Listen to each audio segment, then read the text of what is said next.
RDC est une et indivisible. De la population et de tout le monde, c'est qu'il faut tout arrêter pour faire face à cette situation. Et que nous ferons de cette terre richement bénie un réel havre de paix, de prospérité et de progrès social.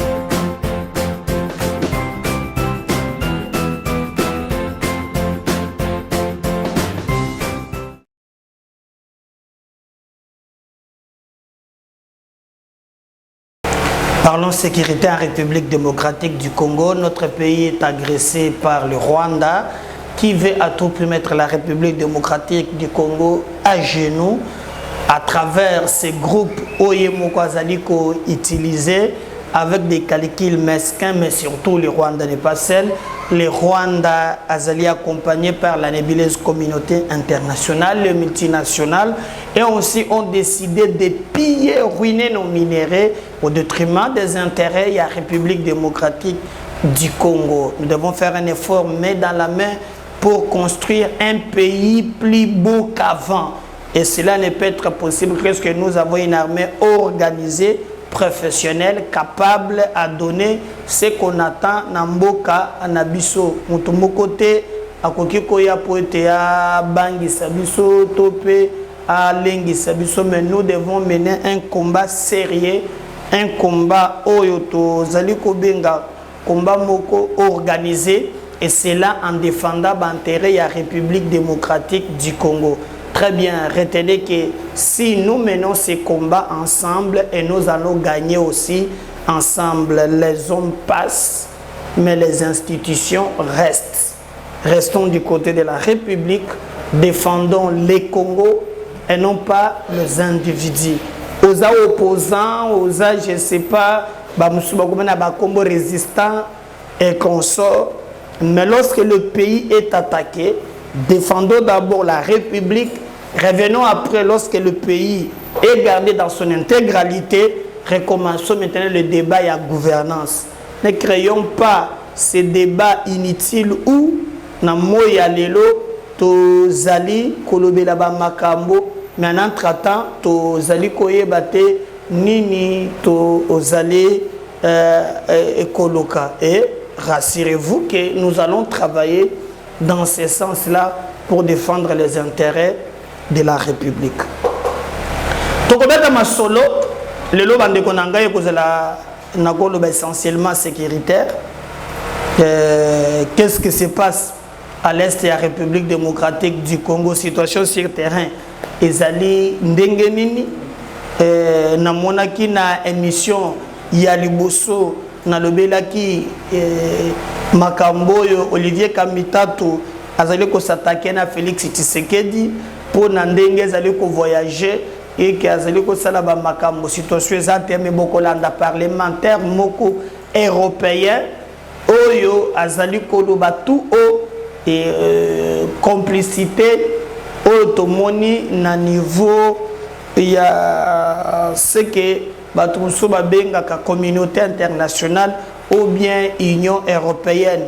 MONUSCO, dans son hypocrisie légendaire, Bokolanda Pe dans cette émission, Bintou Keïta Oyazali représentante, il y a MONUSCO à la République démocratique du Congo, a commis au bon de la M23, s'il vous plaît M23.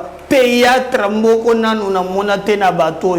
20 000 hommes ya Bouzoba awa. Dernièrement, vous avez vu que la population a télémisaki, ba camion na bango na Goma, et vous avez vu comment, avec cette facilité, ils ont pu ouvrir le feu sur le paisible citoyen. On a parlé de 8 morts. Maintenant, quand il s'agit d'aller combattre le M23 ou bien les Rwandais ou agressé Mboka Nabiso, Bitu Keïta, à cause de théâtre naïe, oh s'il vous plaît M23, et Koki, s'il vous plaît M23, Bozonga. Maintenant les 20 000 hommes, oh Batouana, ça sert à quoi? Hein? Ben Singaputuke, ata ya EAC bayao, balobi na Goma succès Kindumbe Mati, boîte butu nyons, oya EAC bayao. ambiance makambo etali bango te. Encore Rwanda si atindi bato oyo ayebana basi wana oyo babimaka kuna omwambe bazalaka wana oyo kote asima yeye ndenge yaka wana baza na goma wana basoda ya EAC babosani munduki chaque butu balobi goma ambiance pe ambiance yongolo goma ekokweya te donc goma ekokweya te po makambo bayelaki yango wana makambo bayelaki yango wana MONUSCO kutu kolobela te yo moni basolda oyo ya Ukraine mboka na bango eza na bitumba besoko bakende bandi kolobela oyo eza na bitumba ya Ukraine eza nyonso eza kaka bitumba me ya Congo nde bitumba ya bien bitumba bien ezalaka donc babundaka bitumba nani oyo vie na nga komi DG ya ACP bakumanya alobi yo il y a deux sortes de combats en politique. Il y a les combats que nous connaissons, il y a aussi d'autres combats. Ou même via Tchène pe abandé ko beta c'était pe na deux sortes de nyonso ya combat. Combat auto yebi na combat mususu. Et surtout il ne faut pas négliger pe ya mibale wana deuxième comment il faut pe kozango en compte. Kana ba komanya aza plus aza déjà ya F1 ndoko bisanga nyonso za combat. Faut pas qu'on néglige le combat au détriment de Moussous. Nous sommes en Moussaka. J'aimerais si nous comprenons que oh non, on ne peut pas partir. Au Congo, la guerre, on doit combattre. Ici, il y a un bon combat. Un bon combat, c'est là. Nous avons un théâtre, Bogolanda Yango Awa. Comment représentante Nabango a commis comme de la M23, s'il vous plaît, M23. Donc, binona ba soldat nyonso boko mundani susute. Et puis na comprendre ba mandat wana c'est Nations Unies a prolongé ba mandat. Nations Unies ba prolonger kayango pona nini. Parce que sur terrain awa bango bakomi kobondela ba M23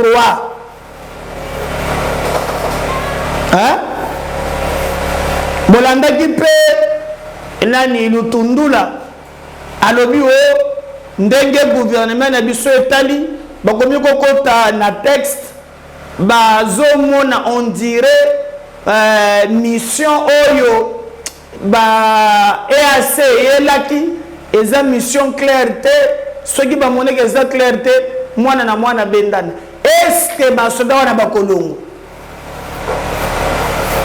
d'où il faut déjà ce n'est que par la pression populaire et ba komi kotia bango parce que comment voulez-vous que bazolo ba ba nani wana bazati jusqu'à le 14 mars il faut ba M23 donc oya liboso bolobaki basali eloko ata mokote maintenant bo pesi lisusu ultimatum mususu. Moi je n'ai pas compris à quel jeu ba pays wana ya est ils ont joué. Et d'ailleurs nayoki bande komususu balobi président angolais ayebisi Tshisekedi kilo grand temps akende kokotana na Kabila comme Kabila za militaire pour être apesa ye expérience na militaire pour être mboka etambola. Bon, Kabila a cette expérience militaire. Bon, nous avons vécu ici l'expérience ya Kabila et ça mixage na brassage. Donc nous allons encore kokende na schéma wana ya mixage brassage ou bien on est obligé tozwa quand même banzela mususu. Moi je pense que cette expérience oyo Kabila azanango le col militaire, on a évité, ça c'est que du devoir, mais comme ça lever option de ne pas négocier na Rwandais, Kabila l'expérience na yeza mixage brassage, pas de négociation. Même la victoire de M23 Babeta qui est en 2013, je crois que si vous vous souvenez très bien, après il y a eu le dialogue na Uganda. Alors biloko ya ndenge wana si faut se consulter, en tout cas baboya kakoyoka batute menazoma te recette oya malonga Kabila akoki ko pesa ye, surtout que nata na bango ko banda fidèle lolenge pe bazala ki ba pete wana isa lolenge moko un peu très compliqué. Quelqu'un comme John Onombi par exemple atikela ko la ta caporal te sergent te mbala moko bombarder général, hein, général bombarder général. Pour toi, tu es là, Atao, caporal Munongo, adjudant Munongo, te, Mbalamoko général. Alors vous voyez que Isa Biloko Moko, autre qui souhaitait, au contraire, tu sais que Dieu Sengeli, Atalake, et assez hypocrisie, Isa Mingi, mais 80 mécanismes, Moussoussou, Oya Koki Kosala. Si l'Angola pense nous accompagner, je crois qu'il est basali bienvenu. Parce qu'en prenant l'EAC, Kozwana, Monisco, et Lokomoko, Otomoni, Yamalonga sur terrain, et Zalité, Ata, Mukete. Koyata Pe, Bintu Keita, Kobata Kolobaba discours, Oyo, Yazali Koloba Lelo. Mais nous pensons que le plus important, c'est les Congolais eux-mêmes pour défendre Mboka Nabiso. Je vais vous laisser suivre. Boyoka représentante, il y a Monisco. Oyaza au-delà même de plus de 20 000 hommes sur terrain. Makambo Zoloba et Koka Moussabino. Et nous allons revenir juste après pour continuer notre émission. On suit, on revient juste après Bintou Keïta pour continuer avec notre émission.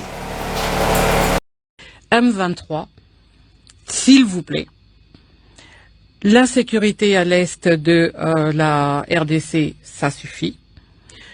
Il faut que vous obéissiez aux injonctions qui vous ont été données depuis le mois d'avril, qui est vous devez cesser immédiatement les hostilités. Vous devez vous retirer des localités parce que maintenant vous êtes à plus de 80% d'occupation du territoire de Rutshuru. Vous devez vous retirer.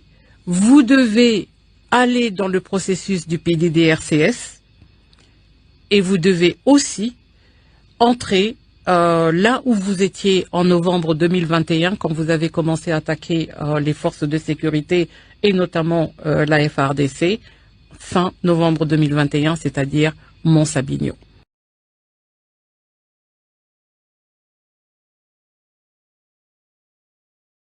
M23, s'il vous plaît, l'insécurité à l'est de la RDC, ça suffit. Il faut que vous obéissiez aux injonctions qui vous ont été données depuis le mois d'avril, qui est vous devez cesser immédiatement les hostilités. Vous devez vous retirer des localités parce que maintenant vous êtes à plus de 80% d'occupation du territoire de Rutshuru. Vous devez vous retirer. Vous devez aller dans le processus du PDDRCS et vous devez aussi entrer là où vous étiez en novembre 2021 quand vous avez commencé à attaquer les forces de sécurité et notamment la FARDC, fin novembre 2021, c'est-à-dire Mont-Sabinio.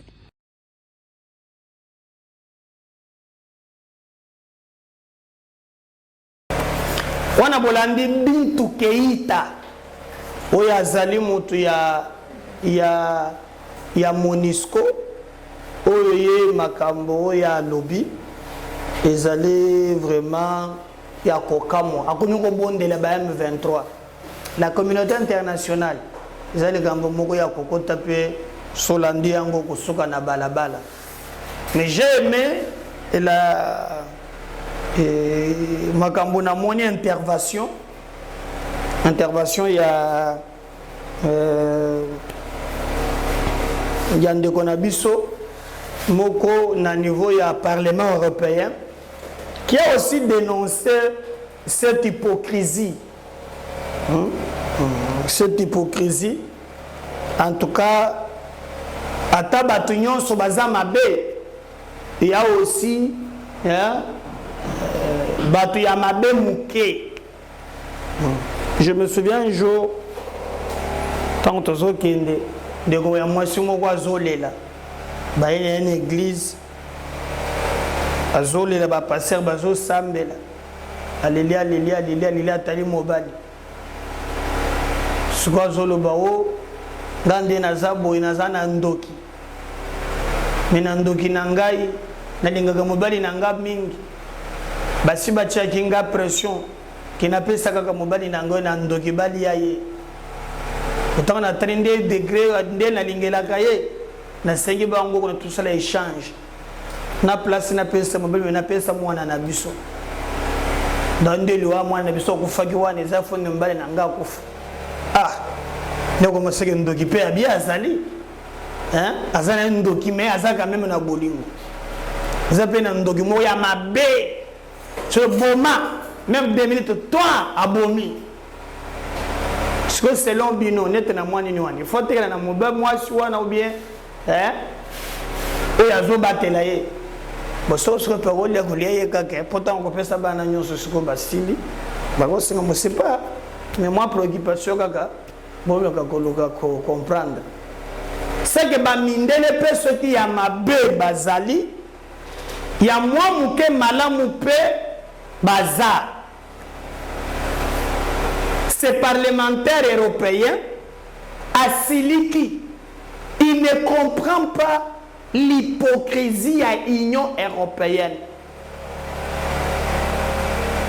Pour na ya zoka mokomona ke bamboka ekangami na RDC, bamakambo ezali, mais l'Union européenne a zolo balikambo mokote, azaka ke intéressé na ozole kana Ukraine.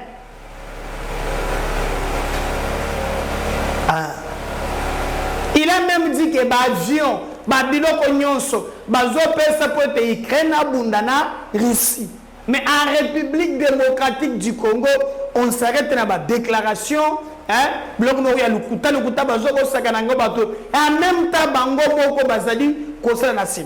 Pas de sanctions, pas de quoi, même Yaya Sezawa. Rwanda continue à défier tout le monde, mutumoko azolo balikambo azate. C'est inadmissible et c'est ngeli batu batelema pour la kobare route na hypocrisie wana.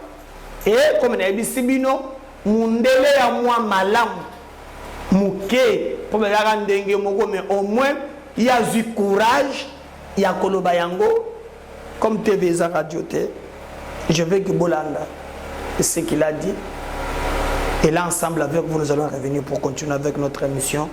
Nem Kabezo officiel, votre chaîne de vérité. On suit, on revient juste après. Quand la Russie a envahi l'Ukraine, l'Union européenne, les États-Unis se sont mobilisés. L'Ukraine reçoit des armes, des chars, bientôt des avions de chasse, sans doute, et la Russie est gravement sanctionnée, avec comme objectif l'effondrement total de l'économie russe. Mais quand la République démocratique du Congo se fait agresser depuis des années par le mouvement M23, rien, quelques belles paroles pour tromper, pour enfumer, mais aucune sanction réelle contre le Rwanda qui soutient ce mouvement. Alors la vie d'un Congolais, chers collègues, vaut-elle moins que la vie d'un Ukrainien? Kichanga, Bambo, Rutshuru, Kishishe, Nyiragongo, combien de territoires de la République démocratique du Congo doivent encore être frappés, occupés ou asphyxiés comme actuellement Goma avant que l'Union européenne ne réagisse? Quand la Russie a envahi l'Ukraine, l'Union européenne, les États-Unis se sont mobilisés. L'Ukraine reçoit des armes, des chars, bientôt des avions de chasse, sans doute, et la Russie est gravement sanctionnée, avec comme objectif l'effondrement total de l'économie russe. Mais quand la République démocratique du Congo se fait agresser depuis des années par le mouvement M23, rien, quelques belles paroles pour tromper, pour enfumer, mais aucune sanction réelle contre le Rwanda qui soutient ce mouvement. Alors la vie d'un Congolais, chers collègues, vaut-elle moins que la vie d'un Ukrainien? Kichanga, Bambo, Rutshuru, Kishishe, Nyiragongo, combien de territoires de la République démocratique du Congo doivent encore être frappés, occupés ou asphyxiés comme actuellement Goma avant que l'Union européenne ne réagisse? Mais sur terrain, nini ezali koleka po bitumba ezongeli makasi lobi armée na biso emoni 300 tango bitumba eleki makasi à partir ya Kibumba o bango ba EAC balobi ke o M23 ici elongue on a identifié 356 soldats rwandais. Mboka na bisundeze la kapaswa nanga mogeleke la kangai. Baye bazokota. Baye renfort. Alors, je peux aller avec vous kotalisa bino vraiment lolenge nini armée na biso ezali kosala musala avec prouesse bamboka ebele et commis déjà na maboko ya FARDC lobi babundi bitumba moko ezalaki makasi jusqu'à tel point que ba Rwandais wana bakokite batimi. Alors biso tozali toujours vigilant koyebisa bino. Je suis en train même de regarder ba kombo ya bamboka wana meya ba village ebele oye passé lobby na maboko ya force ya défense ya mboka na biso. Et nous disons toujours courage, peu détermination na biso oyo ezali na armée na biso. Donc bato ebele en tout cas ba moni lobby il y a 5 villages. Le nom du village nde na zoluka na pesa bino yango oyo armée na biso asali ba exploit. Alors Rwanda atindi bato na ye bakita sur terrain baya koloka ndenge nini bakoki koya ko bebisa ou bien ko renforcer au front, mais ça n'a pas tenu jusqu'à 17h45.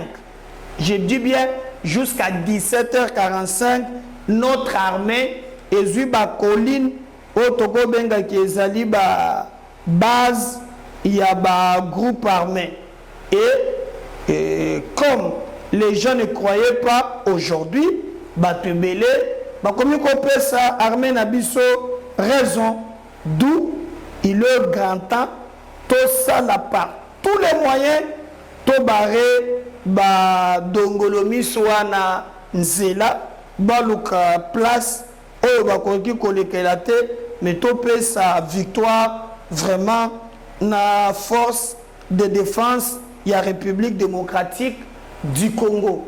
Mais bato musu bazali ko croire na yango te est-ce que armée na biso ko komati na suka? Oui, notre armée azali déterminée d'aller jusqu'au bout.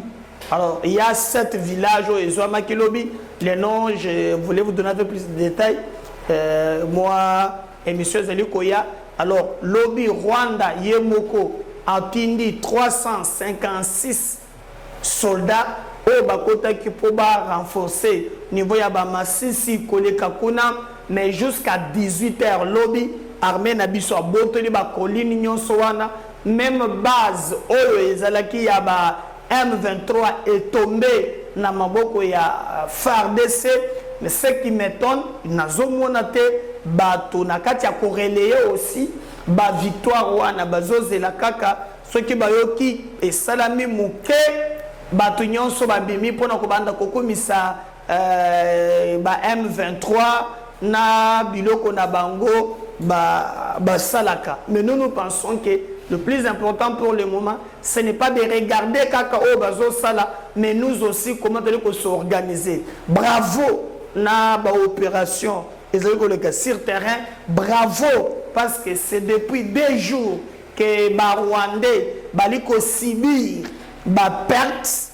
Et d'ailleurs Congolais moko kuna lobby on dirait bayebaki ke ba kobeta bango, on dirait bazana bazana info po basali mabulu oya kokimela na sa mabele batimola ki tsimbola ki et quand l'armée intervenu bango nyonso bapakati mbango.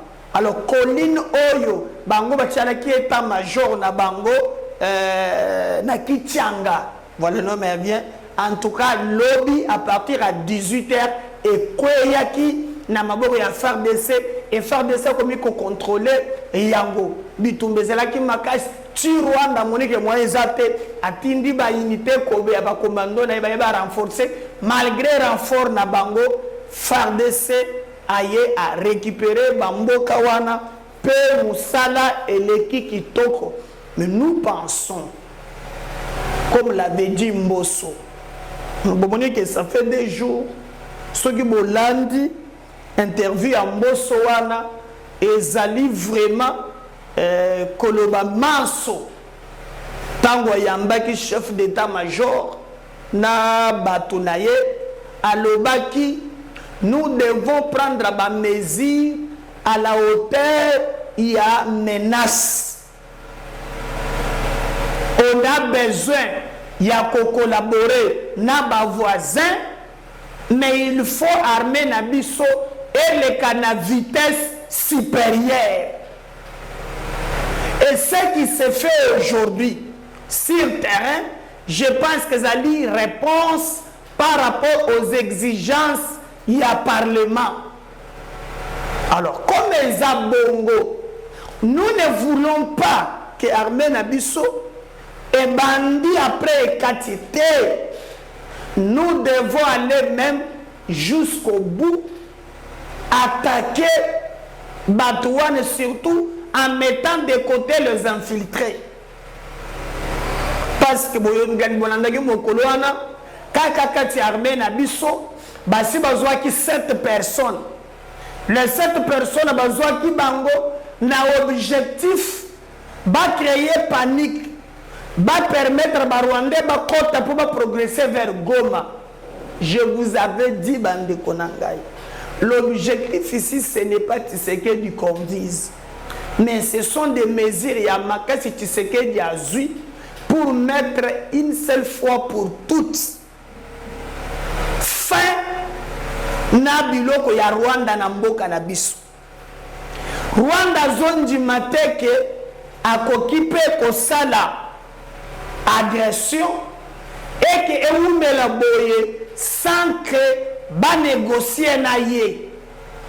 Vous avez vu partout, Union européenne, Union africaine, tout le monde baza déterminé pour nous imposer dialogue. Bon, on a qui même battu assez ancien président Uhuru Kenyatta Ayakiawa, mais tant que il a pris langue même na ba Rwandais wana. Mais bon, une position ferme, il y a gouvernement, baboye qu'on négocie. Alors, Rwanda zomone que s'il ne négocie pas et que la République démocratique du Congo ait réussi, il y a kotia barande wana libanda, c'est que le régime ya Kagame est quoi? Wana batupe na biso bazo comprendre te. Tu sais qu'il est en train, il y a commettre un jalon, il y a une agression rwandaise et depuis 1994. Et Et cette fois-ci, nous devons définitivement que la nana batouane. Le chantage, nous sommes yazo sala, yazo benga bato, yazo sala boy. Elle est chantage yamabe koleka. Et nous nous donnons la force n'armée yambo canabiso afin que baïba na kosili sabitumba wana tokende une seule fois pour toutes tobo sana buzoba wana. Oyo ya Kagame, oyo ya Museveni, oyo ya Boye, biso moko kaka ndeto koki commettre fin na yango, sinon pas le reste. Et cause la basa kanela kanabiso et singeli à un certain moment, tous au moins sur soana patriotique, oyo tous allés obligés de défendre la République démocratique du Congo dans ses frontières sans que totika et le Congo côté makambo tambola ndenge elongo bani. Mais sinon nous serons toujours prêts ya ko défendre mboka na biso sans que tozonga sima, parce que le Congo c'est les ali mabele na biso moto moko ta koki kokosa topie ko embrouiller biso non et non et non. Et d'ailleurs ngai na sepeli na citoyen Mbosso, bien que le Cameroun a reproché depuis à l'obaki que chers collègues quitter les groupes armés, puis les lots batikali kolongwana ba groupe armé en côté. Mais nous demandons quand même na baoyo bazali sur place baluka ndenge nini e ba kokeko bongisa makambongo afin que tambola ndenge bisonyonso tozali kozela. Alors MKB officiel les aka toujours wana pour nous informer bino mbala mususu landaki ba résolution tena tchango je crois avant-hier. Ndengene ni chef d'état-major na commission oya parlement baloba ki ba pese ki ba ultimatum oyo ngape nazali ko encourager peut ko soutenir pour te makambo et ça très bien mais na ko senga pe citoyen Mbosso abimisa oyo to zali ko benga ba groupe armé wana ondenge ba zali ko sala musala ndenge elongo bani. Toko zangate kozonge la bino à chaque fois que l'actualité l'oblige.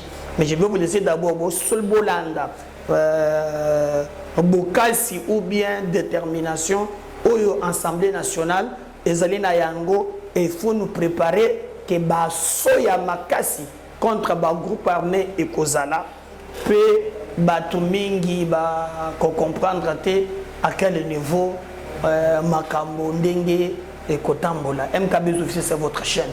Suivez Christophe Mbosso, na ministre de la Défense. On va revenir juste pour continuer notre émission. Merci au ministre de la Défense. Merci également à l'état-major de notre force armée d'avoir répondu à notre invitation. Monsieur le ministre vient de vous dire la raison de cette rencontre. Ça porte essentiellement sur la grave situation sécuritaire de l'Est et un peu de l'ensemble du pays. Nous avons tiré tous des conclusions. Nous, au nom de la représentation nationale, notre peuple tient à ce que notre armée se ressaisissent, prennent un sursaut d'orgueil pour barrer la route au M23 supplétif de l'armée rwandaise. Ensuite, nous avons demandé au chef d'état-major des forces armées et au ministre de la Défense de prendre des dispositions urgentes que requiert la gravité de la situation à l'est du pays, en prenant des dispositifs utiles pour que les éléments des forces armées envoyés au front ou d'autres barrent définitivement la route au M23 et à l'armée rwandaise. Par ces dispositifs, nous avons dit beaucoup de choses. Et nous allons y veiller. En même temps, nous prendrons contact avec le commandant suprême des forces armées pour faire rapport de nos entretiens et présenter des propositions au nom de la représentation nationale. S'agissant des forces régionales, il en a été cas.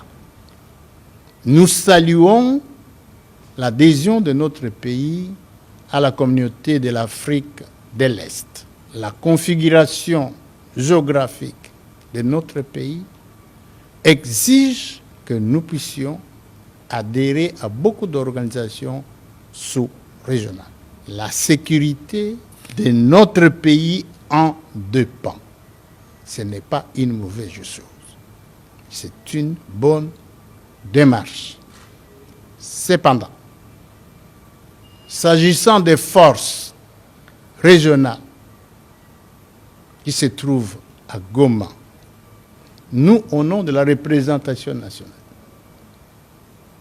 nous demandons au commandant suprême des forces armées si, dans un délai raisonnable, que les forces régionales n'arrivent pas à nous soutenir contre l'agresseur et qu'ils se complaisent à soutenir ou à aider nos ennemis, nous demanderons au commandant suprême des forces armées, qui est le président de la République, chef de l'État, pour qu'il prenne la décision qui s'impose.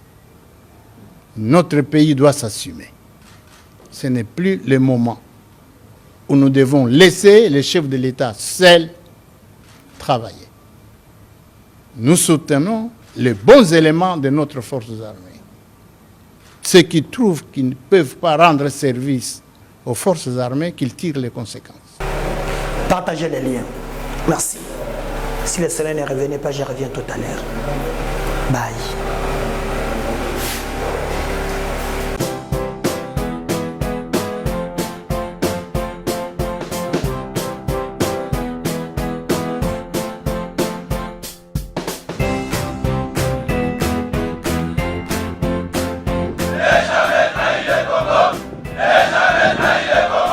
La RDC est une et indivisible. De la population et de tout le monde, c'est qu'il faut tout arrêter pour faire face à cette situation. Et que nous ferons de cette terre richement bénie un réel havre de paix, de prospérité et de progrès social.